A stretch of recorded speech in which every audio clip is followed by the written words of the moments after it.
Welcome everyone to another episode of Spotlight on CS Ops. Here with my co-partner in crime, Matthew Lind. How are you? I'm doing great, Jean, co-partner in crime indeed. Great. And today we have the pleasure of meeting with Emilia D'Anzica, who is currently founder and partner at Growth Molecules, but she's spent her career in CS and has worked with a number of companies, including WalkMe, and she's been a board advisor in a bunch of companies. She's even worked as part of an MBA program at a university. And so tremendous amount of experience. Really excited to have you here, Emilia. Thank you for joining us. Thanks for having me, Matthew and John.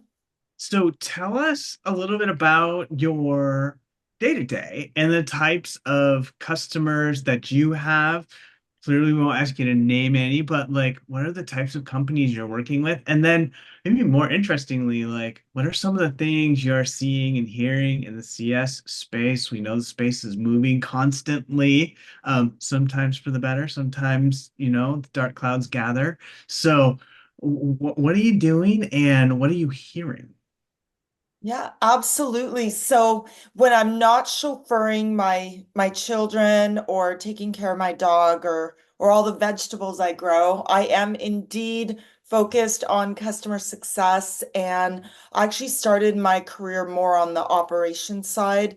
I was a project management professional, certified as a Scrum PMP, and really went into JobVite as their ninth employee, really doing everything, including client imports and exports. I never imagined that I would start my career in CS, but it was such a foundation for me to really understand what it takes to do all the different pieces of CS.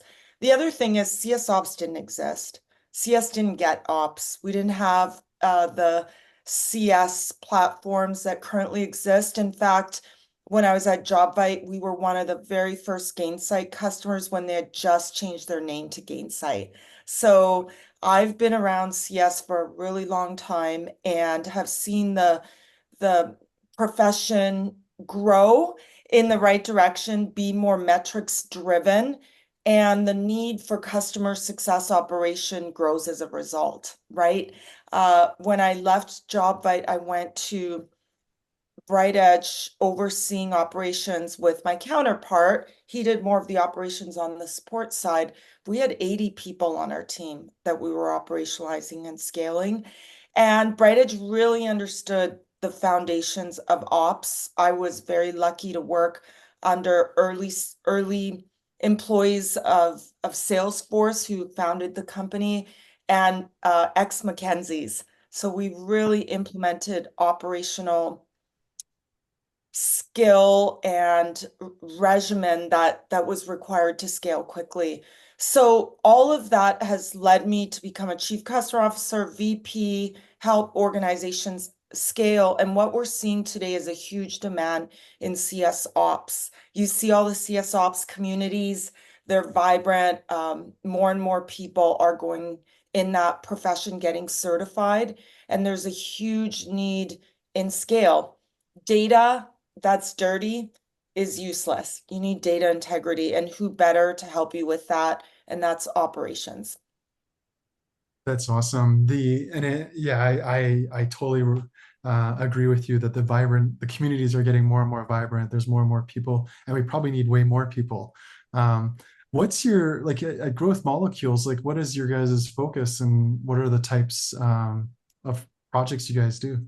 Yeah. Yes, Matthew, I know you asked that as part of your question, but your question was so big, so I'm happy we're breaking it down. So you know what, we serve clients in the B2B space predominantly. We've worked with some B2B to C, but predominantly companies who are scaling quickly. They have some funding, typically Series B and above, and then increasingly public companies who have a customer journey map. They have an operations team. They may have a CS platform, a CSP. However, their client needs have changed. Their product has matured. They have more product lines.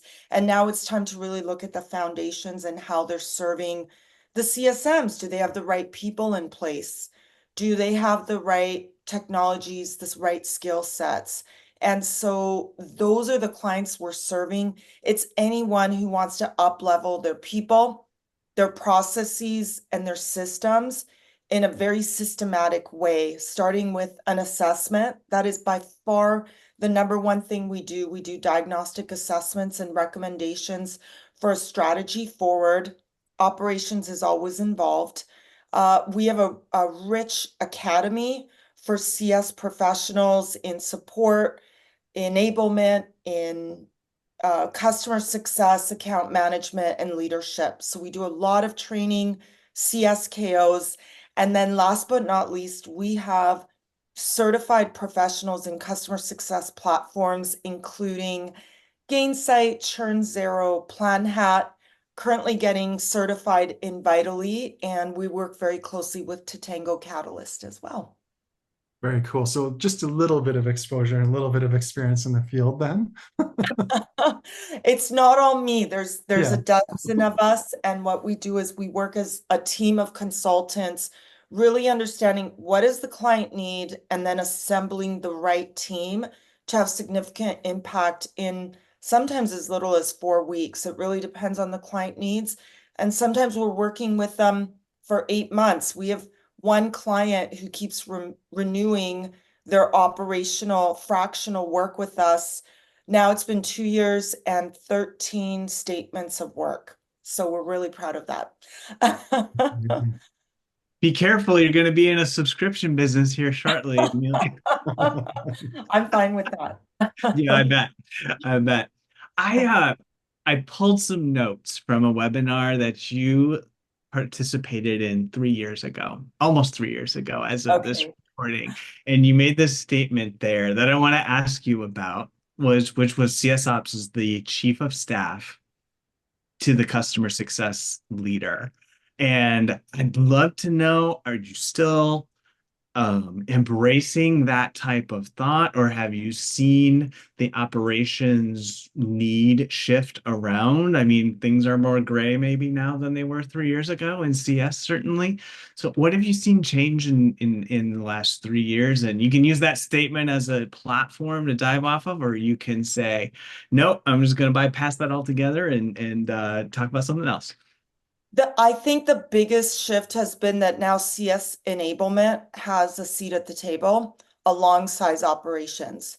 So operations can't do everything. You can't be implementing a CSP, figuring out what are the right playbooks and actually doing the keyboard work, also training the CSMs or support. It's a huge title to hold. If you have an enablement leader who is trained and educated in adult learning, who can put together step-by-step training, who can put together role play scenarios, who can really enable the team to leverage a platform or a strategy, a playbook.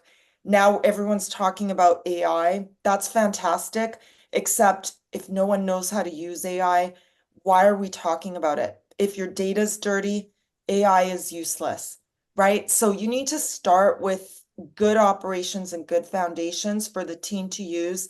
That's where CS Ops really shines, but you need someone to enable the team. And just like a chief customer officer can't wear all hats, they bring in the best in class to lead the different teams. So should an operations person understand where can they make the biggest impact and then hand the other hats off to other people, especially in public companies.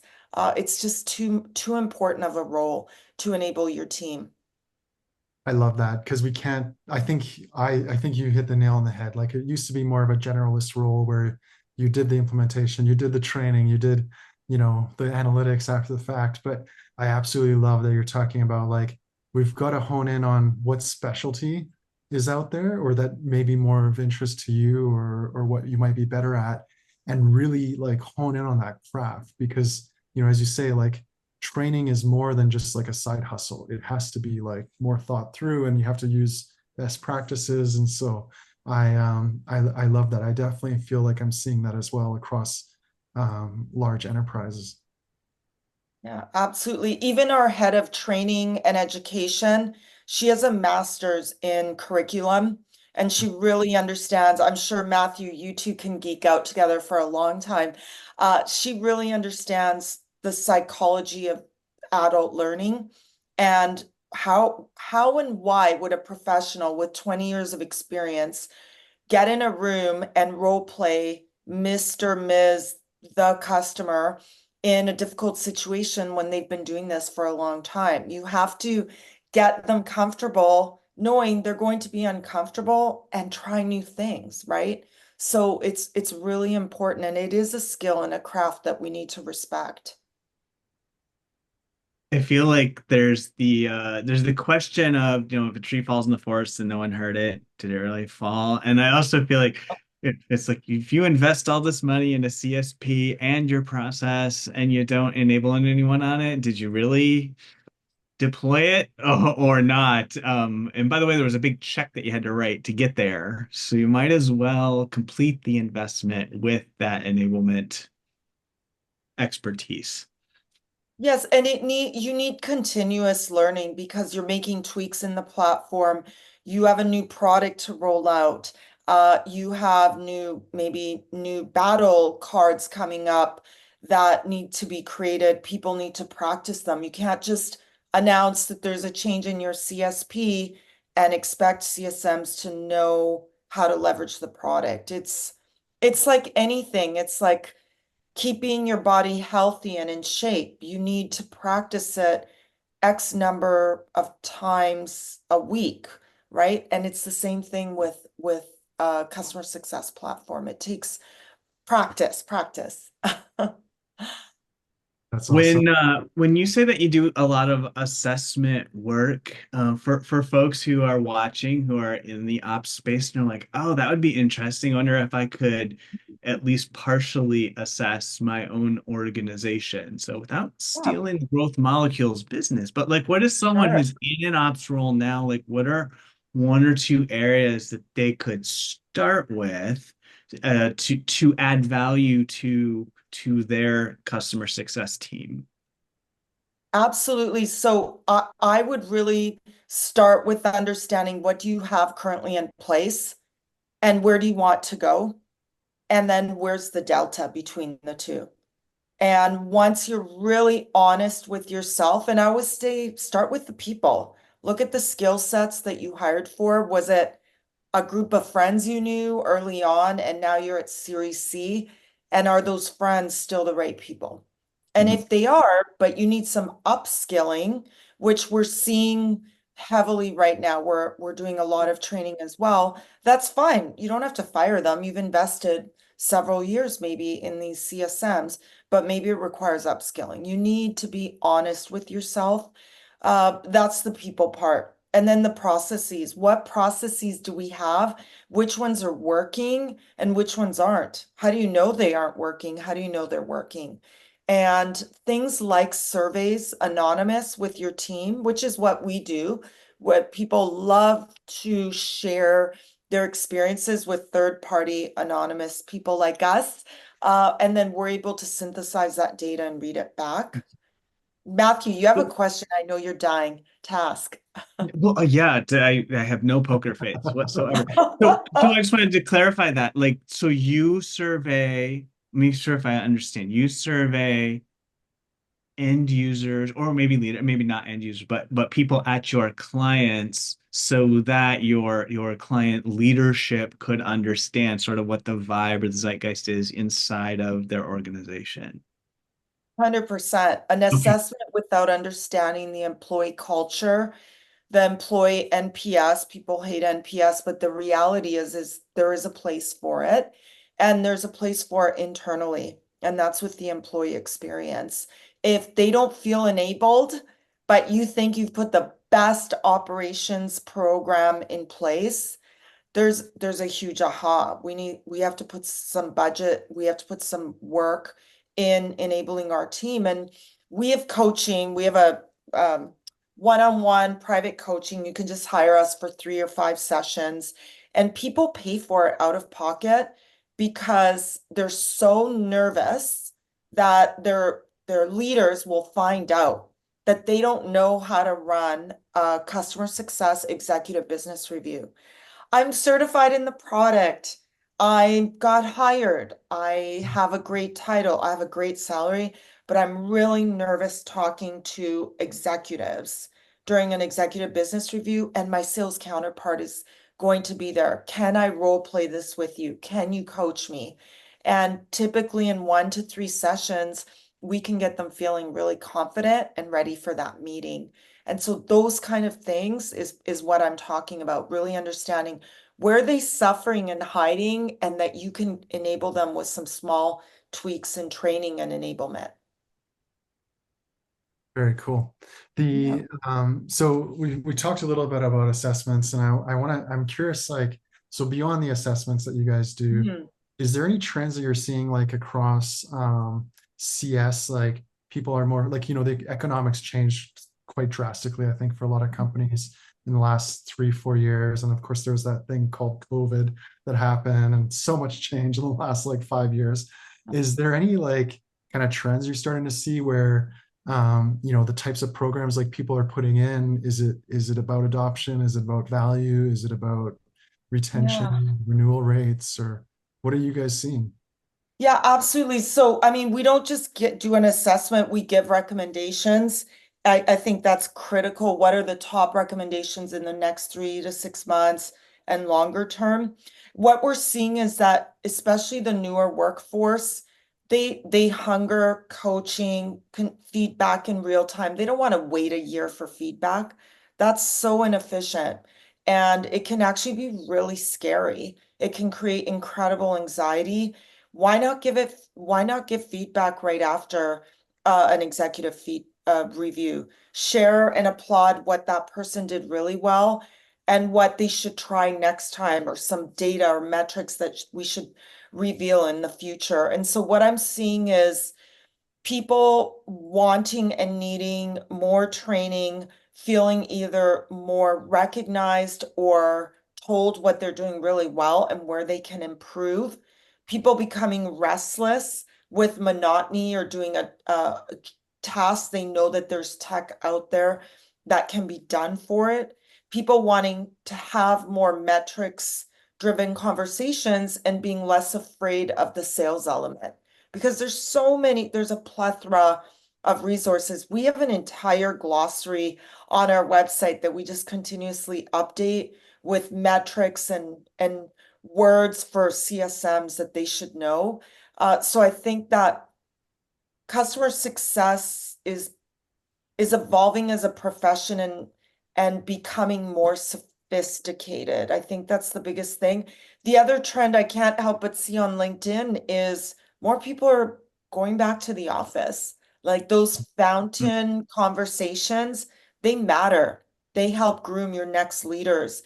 And if you've never been coached on how to be a leader, how can you apply for that promotion that's up at your company, for example? So I'm seeing more of that. I saw my former employer walk me.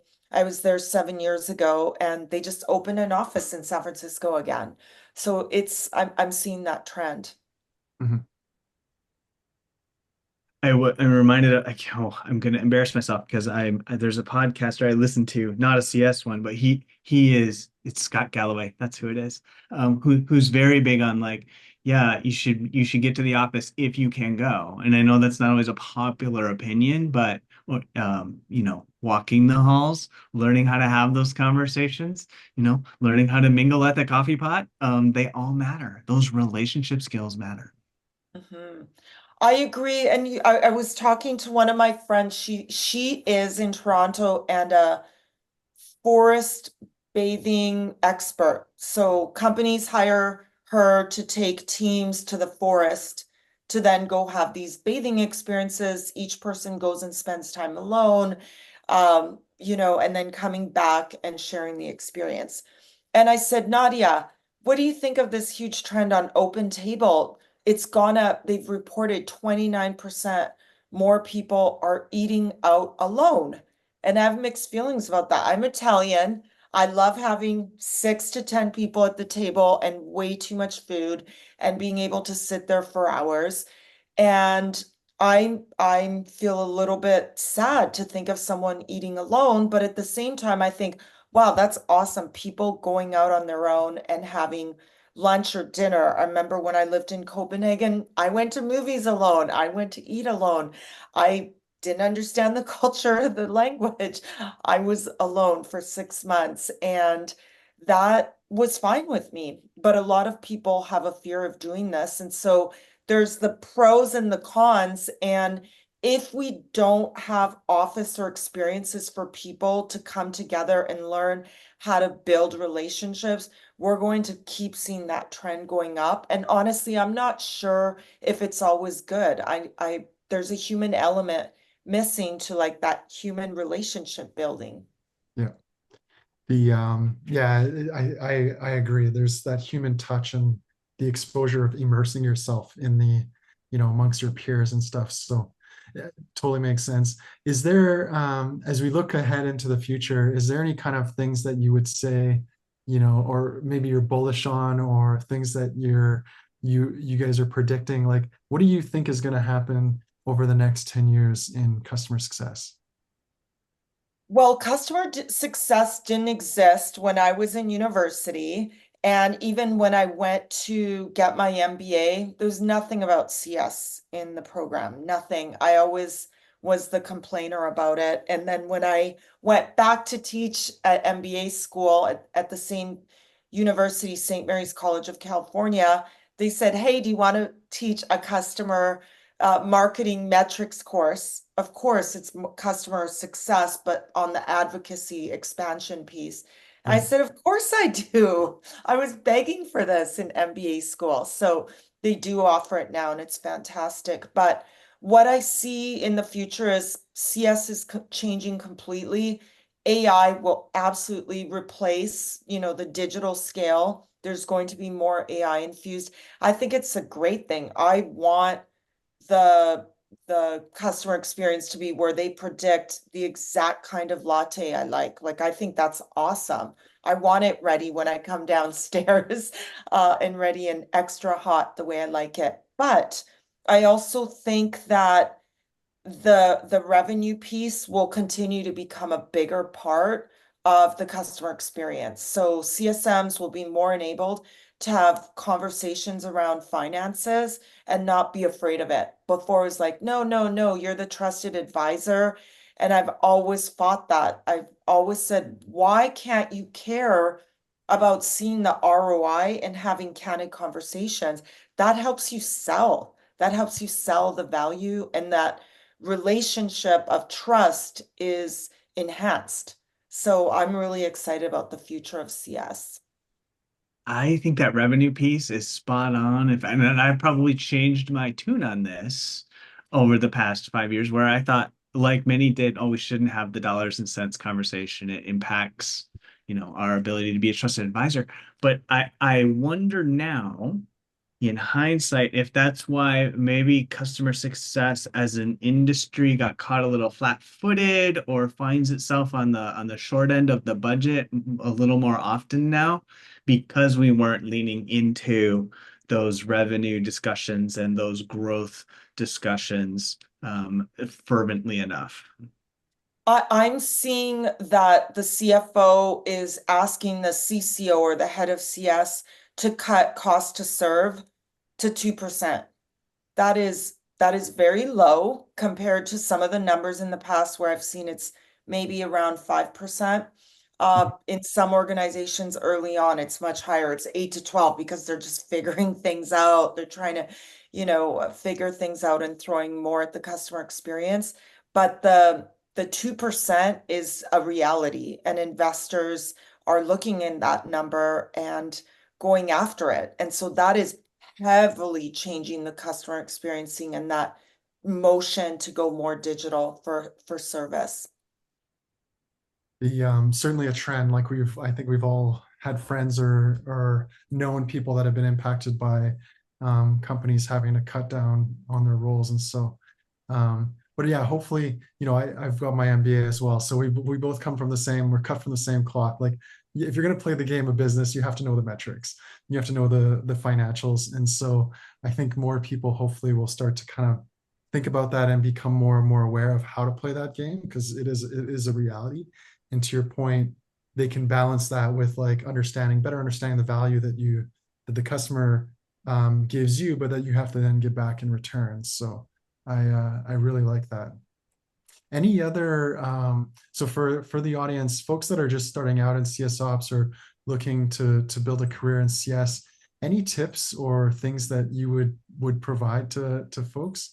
I I have a very specific CS ops leader certified now in Gainsight. He is thriving in his career, and my partner asked me to coach him and help him with the job search. And so we did some role playing. I looked at his resume and I said, you need to improve your customer communication.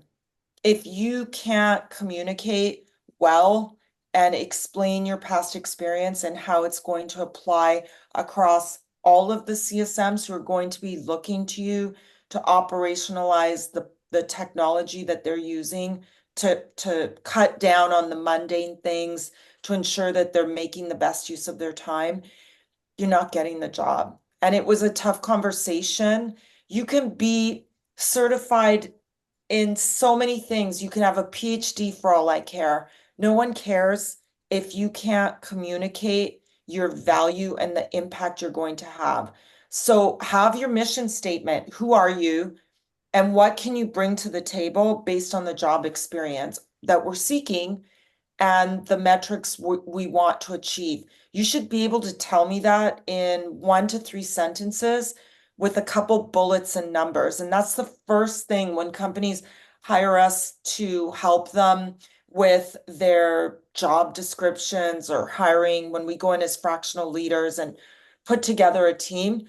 If I look at the LinkedIn profile and I can't see early on metrics or value they're going to bring to this organization, there's thousands of people looking for a job. Invest in your LinkedIn profile, tell me a story with numbers, and then when I pick up the phone and we have the conversation, reiterate the value you're going to have. And that's the number one. Start with communicating the value you bring to the organization, because that's what matters. I That love is strong input. I love that. Thank you. And it's like such a tangible thing that anyone can approach, right? Like there's so many courses, there's so many outlets to like learn how to communicate. So I love that because it's easy. We can all spend a bit more time learning how to better communicate. So Right.